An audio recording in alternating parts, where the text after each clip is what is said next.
کہ بغداد میں ایک بار یہ مشہور ہو گیا کہ ایک اللہ کے ولی دریائے دجلہ کے پاس آئے، بہت عبادت کرتے ہیں۔ سرکار غوث پاک کو جب یہ خبر ہوئی کہ ایک کوئی بڑے ولی آئے ہیں دریائے دجلہ کے پاس عبادت کر رہے ہیں، تو آپ نے کہا اللہ کے ولیوں سے ملاقات یہ اپنے آپ میں ایک عبادت ہے، میں ان سے ملاقات ضرور کروں گا۔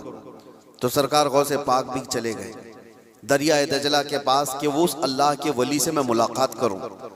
جب وہاں پہنچے تو پتا چلا کہ وہ صبح ہی وہاں سے رخصت ہو گئے تھے، چلے گئے تھے۔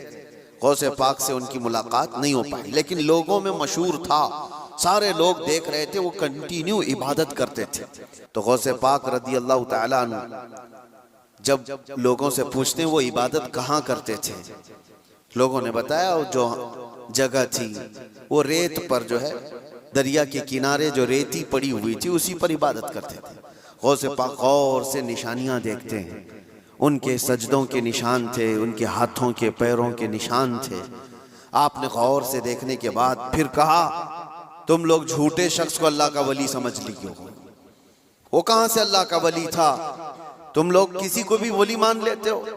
لوگوں نے کہا آپ نے تو دیکھا نہیں اور ایسی آپ کہہ رہے ہیں، ہم تو ان کو مسلسل عبادت کرتے ہوئے دیکھ رہے تھے، کوئی نماز قضا تو نہیں کرتے تھے۔ سرکار غوث پاک فرماتے ہیں تم نے دیکھا ضرور ہوگا، لیکن میں ان کے نشانات دیکھ رہا ہوں، سجدے میں جانے کے ہاتھوں کے نشان یہاں نظر آ رہے ہیں۔ لوگوں نے پوچھا اس سے کیا سمجھ میں آیا آپ کو؟ کہا دیکھو 10 انگلیاں ریت پر ایسی کھلی ہوئی پڑی دکھ رہی ہیں، اور میرا ماننا یہ ہے کہ جب نبی پاک صلی اللہ تعالیٰ علیہ وسلم سجدہ کرتے تھے تو 10 انگلیاں ملی ہوئی ہوتی تھی، اور یہ شخص جس کو تم عبادت کرتا ہوا دیکھ رہے ہو اس کی انگلیاں پوری پھیلی ہوئی ہیں، جو حضور کی سنت پر عمل نہیں کرتا میرے نزدیک وہ ولی ہو نہیں سکتا، وہ ولی نہیں ہو سکتا۔ ایک سنت کو ترک کرنے پر غوث پاک فرماتے ہیں کہ میں اس کو نہیں مانتا ولی۔ اب آپ اندازہ کریں لوگوں نے تو پتہ نہیں کس کو ولی بنا لیا ہے، کیسے کیسے باباؤں کے پیچھے یہ گھوم رہے ہیں، وہ ایسے بابا جن کے نماز کا کوئی ٹھکانہ نہیں، دن بھر قوالی میں بیٹھے رہتے، نماز کے بارے میں پوچھو تو کہیں گے مکہ میں پڑھتے ہیں، مدینے میں پڑھتے ہیں۔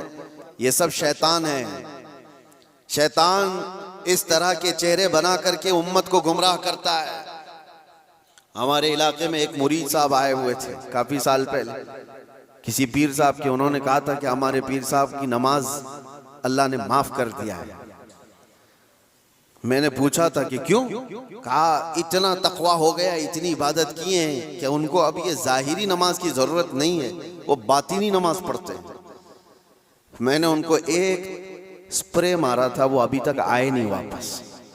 کہا شریعت میں 4 لوگوں پر نماز معاف ہے، نابالغ بچہ ہو تو نماز معاف ہے، دوسرے پاگل ہو دماغی نہیں ہے تو بھی نماز معاف ہے، اور تیسرے عورت کی جو ماہواری آتی ہر مہینے حیض کے دنوں میں عورت کو نماز معاف ہے، چوتھے بچے کی ولادت ہو جائے عورت، اس کے بعد اس کو نفاس جو آتا ہے وہ 40 دن تک بھی ہو سکتا ہے میکزیمم، اتنے دن عورت کو نماز معاف ہے۔ یہ 4 لوگ ہیں جن کو نماز معاف ہے۔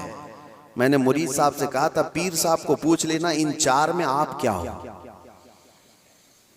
یا تو تمہارا پیر نابالغ ہوگا اس لیے نماز معاف ہو گئی، یا تو پاگل ہوگا اس لیے معاف ہے، یا تو پھر وہ 2 کیٹیگری جو بڑی ڈینجر ہے، پوچھ لینا۔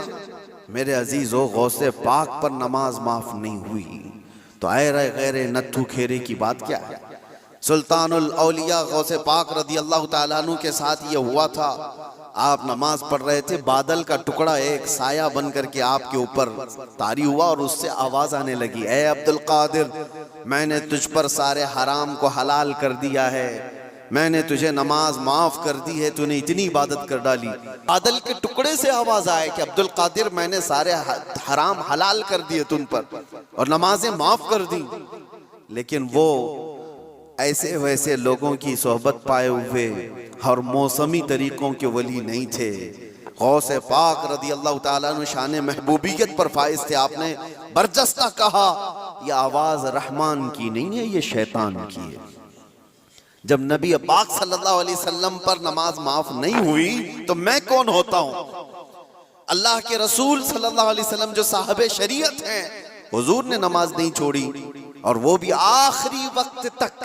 جانتے ہو روایات میں موجود ہے اس وقت رسول اللہ صلی اللہ علیہ وسلم حجرے سے باہر آ رہے تھے جب آپ کی وفات کو چند ہی دن باقی تھے۔ حضرت ابوبکر صدیق امامت کر رہے تھے، لیکن اس کے باوجود رسول پاک صلی اللہ علیہ وسلم سخت علالت کے بعد حجرے سے باہر تشریف لائے تھے، اس حالت میں کہ روایات میں موجود ہے حضور دو صحابہ کے کندھوں پر ہاتھ رکھ کر کے باہر آ رہے تھے، پیر زمین پر نہیں لگ رہے تھے۔ اس قدر شدت کی تکلیف کے ساتھ بھی نبی پاک صلی اللہ علیہ وسلم مسجد میں تشریف لا رہے ہیں، اور یہاں مرغ مسلم توڑتے ہوئے بیٹھے ہوئے وہ پیر کہتے ہیں کہ ہمارے لیے نماز معاف ہے۔ غوث پاک نے جب یہ کہا کہ یہ رحمان کی آواز نہیں، یہ شیطان ہے، میرے لیے نماز معاف نہیں ہو سکتی، تو غوث پاک رضی اللہ تعالیٰ عنہ پر اس نے غرور اور تکبر میں لانے کے لیے ایک دوسرا حملہ کیا تھا اور کہا عبدالقادر تم بہت پڑھے لکھے ہو، بہت علم ہے تمہارے پاس، تم پڑھے لکھے نہ ہوتے، علم نہ ہوتا تو آج میرے گمراہی میں آ جاتے۔ شیطان اپنی اصلی حالت پر آ گیا، کہا ٹھیک ہے تم نے مجھے پہچان لیا لیکن تم بہت پڑھے لکھے ہو، تمہارا علم اتنا ہے کہ تم بچ گئے۔ غوث پاک نے کہا تو دوسرا حملہ کر رہا ہے مجھ پر، میرے علم نے نہیں بچایا، مجھے رب کے فضل نے بچایا۔ یہاں پر بھی آدمی بہک سکتا ہے، اگر ہاں کہہ دیا کہ ہاں میں تو پڑھا لکھا ہوں، میں بہت علم والا ہوں، اسی لیے بہت سارے علم والے بھی بھسم ہو گئے، علم والے بھی بہک گئے۔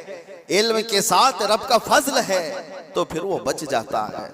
میرے عزیزو، عرض یہ کرنا ہے کہ حضور پاک صلی اللہ علیہ وسلم کی شریعت کو چھوڑ کر کے کوئی ولی نہیں ہو سکتا۔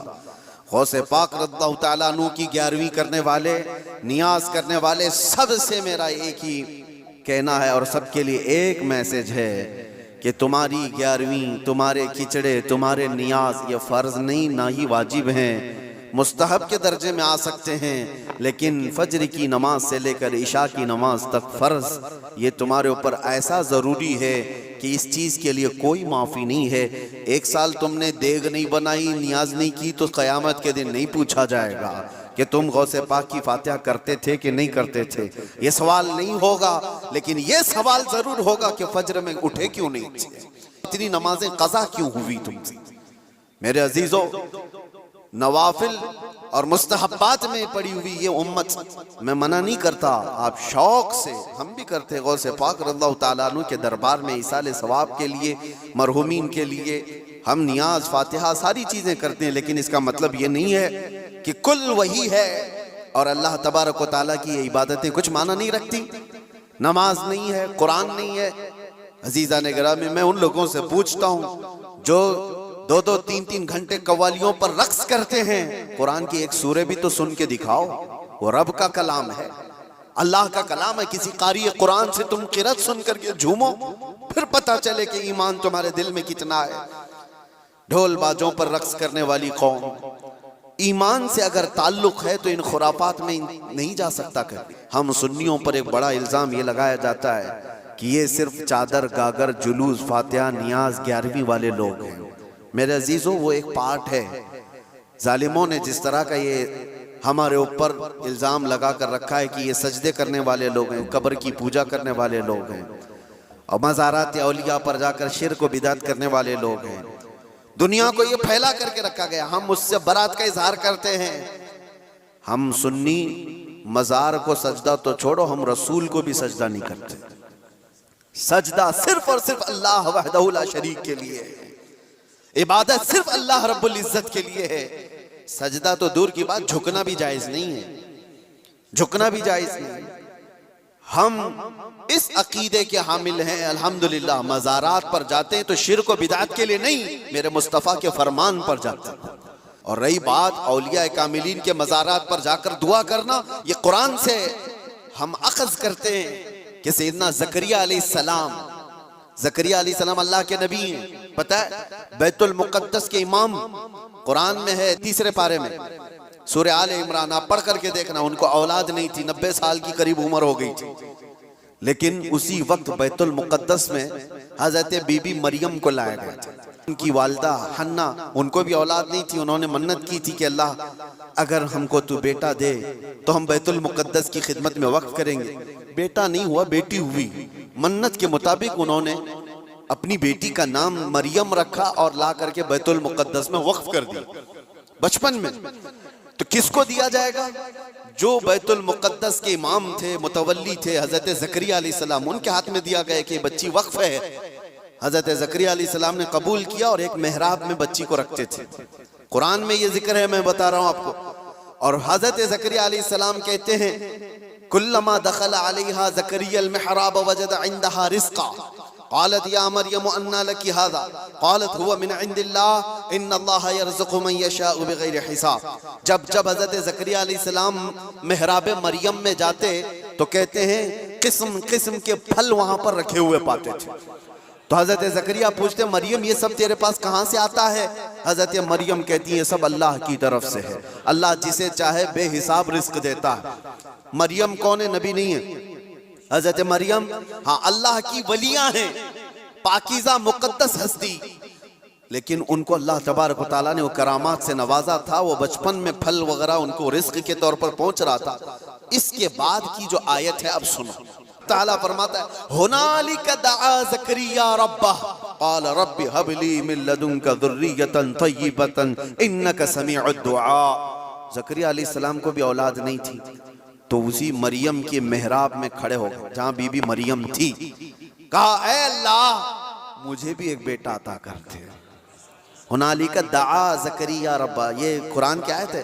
زکریا علیہ السلام نے اپنے رب سے دعا کی اللہ مجھے بھی ایک بیٹا دے دے، تیری جانب سے نیک و صالح بیٹا عطا کر دے. اب یہ دعا تو ہو گئی اور قرآن میں اس کے فوراً بعد آیت ہے فنادته الملائکۃ وهو قائم یصلی فی المحراب ان اللہ یبشرک بیحییٰ. اسی وقت اللہ کے فرشتوں نے بشارت دے دی زکریا علیہ السلام کو تمہاری دعا قبول ہو گئی اور یحییٰ علیہ السلام کی شکل میں تمہیں بیٹا ملنے والا ہے. اتنی تیز دعا. اب میں آپ کو بتاتا ہوں یہ آیت میں کیوں پڑھ رہا ہوں اور کیوں آپ کے سامنے رکھ رہا ہوں. زکریا علیہ السلام خود اللہ کے نبی اور جہاں کے امام ہے وہ بیت المقدس ہے، دنیا کا سب سے مقدس ترین مقام. اس وقت بیت المقدس میں حضرت زکریا علیہ السلام جہاں عبادت کرتے تھے وہیں پہ دعا بھی تو کر سکتے تھے، وہیں پر دعا کر سکتے تھے. لیکن قرآن یہ کہتا ہے وہ محراب مریم میں آ کر کے دعا کر رہے ہیں. محراب مریم میں جہاں بی بی مریم بیٹھی وہاں دعا کر رہے ہیں. اس سے پتہ یہ چلتا ہے کہ اللہ کے صالح بندے جہاں ہوتے ہیں وہاں سے دعائیں قبول ہوتی ہیں. اللہ کے ولی رہا کرتے ہیں وہاں سے جب نبی کی دعا قبول ہوتی ہے تو پھر امتی کی کیوں نہیں قبول ہوتی؟ اور فوراً دعا قبول ہوئی اور بیٹا بھی ملا. اب یہ لوگ کہتے ہیں غریب نواز کے یہاں جاتے ہیں تو کیا بیٹا ملتا ہے؟ بیٹی ملتی ہے، اولاد مانگنے جاتے ہیں. ظالمو تمہیں پتہ نہیں زکریا علیہ السلام بی بی مریم کے پاس کھڑے ہو کر بیٹا مانگے تھے تو بیٹا نبی کی شکل میں ملا تھا. ہاں یہ نہیں ہے کہ وہ بی بی مریم سے مانگ رہے تھے، وہ اللہ سے مانگ رہے تھے. لیکن جگہ کون سی ہے؟ جگہ کا بھی اثر ہوتا ہے.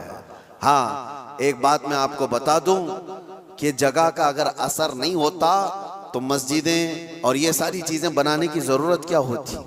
عبادت کرنے کے لیے بھی جگہ ہے، آپ کا ٹریٹمنٹ کرنے کے لیے ہاسپٹل میں بھی جگہ ہے. ہر چیز ایک ایک جگہ پر ہوتی ہے کہ نہیں ہوتی؟ ہوتی. جن لوگوں کا وہ ماننا ہے کہ کچھ بھی نہیں ضروری ہے وہاں جانا یہاں جانا، تو میں ان سے کہتا ہوں کبھی باتھ روم میں بیٹھ کر کے ڈاکٹر سے اپنا علاج کرا لو گے. جگہ تو جگہ ہی ہے، بیٹھے ہو نہیں ہے آپ کو پتا ہے اس کے لیے ہاسپٹل جانا ہوگا، اس کے بیڈ پر سونا ہوگا، وہاں پر وہ کچھ ٹریٹمنٹ کرے گا. کیا ضرورت ہے؟ پوچھتے ڈاکٹر سے آ جاؤ میرے ٹوائلٹ میں علاج کر لو، یہیں انجیکشن لگا لو. میرے عزیزو گندگیوں میں بیٹھا ہوا آدمی وہ اپنا علاج کرانے کے لیے بھی اٹھ کر کے چلا جاتا ہے. بلا تشبیہ بلا تمثیل میں آپ سے کہہ رہا ہوں کہ ہم پتہ نہیں کیسے کیسے گناہوں میں مبتلا ہیں. یہاں سے نکل کر کے ہم ان پاک ستھری جگہوں میں جاتے ہیں جہاں اللہ کے ولی آرام فرما، اور اس جگہ پر کھڑے ہو کر ہم اللہ ہی سے دعا کرتے ہیں اور پاکیزہ مقام کی برکت سے اللہ دعائیں قبول کرتا ہے. یہ ایک چیز نہیں ہے، ایسی کئی مثالیں ہیں، کئی مثالیں. حدیث الاسراء والمعراج جو حضور صلی اللہ علیہ وسلم کے معراج کا سفر ہے نا، اس سفر میں ایک روایت یہ بھی ملتی ہے کہ ایک جگہ پر حضور پاک صلی اللہ علیہ وسلم رک گئے. حضرت جبرائیل امین نے کہا یہاں پر آپ 2 رکعت نماز پڑھ لیں. حضور پاک صلی اللہ علیہ وسلم نے وہاں پر 2 رکعت نماز ادا کی اور اس کے بعد پوچھا جبرائیل سے یہ کون سا مقام ہے؟ تو حضرت جبرائیل علیہ السلام نے کہا اے اللہ کے نبی یہ وہ جگہ ہے جہاں حضرت عیسیٰ علیہ السلام کی پیدائش ہوئی تھی. بی بی مریم سے حضرت عیسیٰ علیہ السلام کی پیدائش ہوئی تھی. وہاں پر حضور پاک صلی اللہ علیہ وسلم نے 2 رکعت نماز ادا کی. ہاں جگہ کو آپ صلی اللہ تعالیٰ علیہ وسلم نے اپنے نماز کا مصلی بنایا. اس روایت سے میں آپ کو بتانا چاہتا ہوں جہاں عیسیٰ علیہ السلام پیدا ہوئے وہاں ہمارے نبی نماز پڑھیں، اور جہاں میرے مصطفیٰ پیدا ہوئے ہو کیا وہ جگہ دعاؤں کی قبولیت کی نہیں ہو سکتی؟ صرف اتنا ہی نہیں میرے عزیزوں، مقدس مقامات کو اللہ تبارک تعالیٰ نے خود فرمایا ہے کہ آپ خانہ کعبہ جاتے ہیں طواف کرنے کے لیے. طواف کرنے کے بعد جیسی طواف ختم ہوتا ہے اس کے بعد سب سے پہلا کام آپ کا کیا ہے؟ قرآن کہتا ہے پہلے پارے میں وَاتَّخِذُوا مِن مَقَامِ إِبْرَاهِيمَ مُصَلَّى، مقام ابراہیم کو اپنی نماز کی جگہ بنا لو. مقام ابراہیم ہے کیا چیز؟ ایک پتھر ہے، اس پر ابراہیم علیہ السلام کے 2 پیروں کے نشان ہیں. تو اس پتھر کے پاس رب تبارک و تعالیٰ فرماتا ہے تم اپنی نماز پڑھو. حاجی ہو کہ معتمر ہو کہ خالی طواف کرنے والا ہو، 7 چکر طواف کے بعد مقام ابراہیم پر وہ ضرور 2 رکعت نماز پڑھے گا. ان کو پتہ نہیں جو اعتراض کرنے والے وہ پوچھتے نہیں کہ پتھر کو عبادت کر رہے ہیں لوگ، یہاں پہ پتھر کو سجدہ کرنے جا رہے ہیں. نہیں ظالموں، پتھر کو سجدہ نہیں کر رہے، یہ رحمان کا حکم ہے. رحمان کا حکم ہے، اس لیے حکم ہے کہ وہ پتھر اب افضل ہو گیا جس پر اللہ کے نبی کے پیروں کے نشان ہیں، جس پر کھڑے ہو کر ابراہیم علیہ السلام نے پورے کعبے کی عمارت تعمیر کی تھی. وہ پتھر افضل ہو گیا. اب آپ سوچو پتھر کھڑے ہونے والے نبی کی وجہ سے افضل ہے تو پھر وہ نبی کتنے افضل ہیں. ہاں ان کے قدم کتنے افضل ہیں. ہم تبرکات والے لوگ ہیں اس لیے ہم ان کی نہیں مانتے. ہم تو چھوٹی سی بھی کوئی چیز نسبت کی ملتی ہے تو ہم اس کو احترام سے سر آنکھوں پر رکھتے ہیں. آج بھی بحمدہ تعالیٰ حضور پاک صلی اللہ علیہ وسلم کے منہ مبارک پوری دنیا میں دیکھے تو سنیوں کے پاس ہی ملے گی، کیونکہ قدر ان کو ہی ہے اور وہ چاہتے ہیں کہ حضور پاک صلی اللہ علیہ وسلم سے ریلیٹڈ جو بھی چیز ہے وہ عظمت والی ہے. اب آپ کو میں بتاتا ہوں جو ایک بڑا سوال یہ ہے کہ یہ اولیاء اکرام کے لیے کہانیاں گڑھ لیتے ہیں لوگ. کرامت کرامت کرامت کہتے ہیں. جو کرامت کا انکار کر رہا ہے وہ قرآن کا انکار کر رہا ہے. ہاں ہر ولی کی کرامت تو قرآن سے میں نہیں بتا رہا، لیکن اللہ تبارک و تعالیٰ نے جو فرمایا وہ آپ کو بتا رہا ہوں. اب چند باتیں میں سرکار غوث پاک کی بتا کر اس اعتراض کا جواب دیتا ہوں. سلطان الاولیاء غوث پاک رضی اللہ تعالیٰ عنہ کی بارگاہ میں ایک عورت آئی اپنے بچے کو لے کر، کہا کہ اس کو اپنے پاس رکھ لیجئے. آپ نے قبول کر لیا. بچہ تربیت میں آ گیا. چند مہینوں کے بعد وہ خاتون آئی، اپنے بیٹے کو دیکھا بہت دبلا پتلا بالکل کانڈی ہو گیا، ہڈیاں نکل گئی. ماں تو ماں ہے، دیکھتی ہے بچہ کیسا ہو گیا، سوکھ گیا، کاٹا ہو گیا. تو اس نے دیکھا کہ غوث پاک کہاں ہیں. جا کر کے دیکھتی ہے اندر تو غوث پاک کے دسترخوان پر اچھی اچھی غذائیں تھی، کچھ گوشت وغیرہ رکھے ہوئے تھے، اور یہ بوڑھی عورت کا بیٹا سوکھی روٹی پانی میں بھگو کر کھا رہا ہے، کونے میں بیٹھا ہوا. اب ایک ماں کو لگے ہی بات، خود اتنا اچھا کھانا کھا رہا ہے، میرے بیٹے کو پرورش میں رکھیں، کیسا کھانا کھلا رہے ہیں اس کو. اس عورت نے کہا یہ کیسی تربیت ہے سیدنا عبدالقادر، یہ کیا ہے، میرا بچہ تو ایسا ہے. آپ نے جواب کچھ نہیں دیا. تھوڑی دیر کے بعد کھانا ختم ہونے کے بعد ان ہڈیوں کو ایسے جمع کیا اور کہا قم باذن اللہ، اللہ کے حکم سے اٹھ جاؤ. ایک مرغی پھڑ پھڑاتی ہوئی کھڑی ہو گئی. ہاں آپ نے کہا کہ جب تیرا بچہ اس قابل ہو جائے تو وہ بھی روز مرغی کھائے. اس کی تربیت چل رہی ہے، اس کی تربیت چل رہی. جب بندہ اپنے نفس کو مار لیتا ہے تو اللہ ساری طاقتیں اس کو عطا کرتا ہے. اللہ کے لیے جب بندہ دنیا چھوڑ دیتا ہے تو اللہ اس کا ہو جاتا ہے. تو غوث پاک کی یہ بات بتانے پر ایک صاحب مجھ سے کہہ رہے تھے کہاں سے آپ یہ ساری چیزیں لے کر کے آ گئے کہ ایک بندہ بھی کسی چیز کو زندہ کر رہا ہے. انہوں نے یہ نہیں دیکھا کیا غوث پاک نے کیا کہا، اللہ کے حکم سے اٹھ جا. گفت ہے وہ گفت ہے خدا بوت. فارسی میں کہا جاتا ہے اللہ کا ولی اس مقام پر پہنچ جاتا ہے کہ جب وہ بولتا ہے تو زبان اس کی ہوتی ہے، کلمہ اللہ کا ہوتا ہے، کلمہ اللہ کا ہوتا ہے. غوث پاک کی اس کرامت پر اعتراض کرنے والے، تمہیں پتہ نہیں مردوں کو زندہ کرنا اگر یہ صرف اور صرف آپ یہ کہتے ہیں کہ اس کی وجہ سے شرک ہو جائے گا. شرک کا عقیدہ اللہ کا کام یہ زندہ کرنا اللہ کا ہی کام ہے, لیکن اللہ اگر کسی کو یہ طاقت دے دے تو کیا ابراہیم علیہ السلام کا واقعہ قرآن میں نہیں ہے؟ 4 پرندے لے لو, ان کو ذبح کرو, ان کا قیمہ کرو, مکس کرو, 4 پہاڑوں پر رکھ کر کے آؤ, 3 پارے میں ہے. اور ابراہیم علیہ السلام نے 4 پرندوں کو ذبح کیا, ان کا قیمہ کیا اور الگ الگ پہاڑوں پر رکھ کر آئے, اور پھر اللہ نے فرمایا ہر پرندے کا نام لے کر بلاؤ.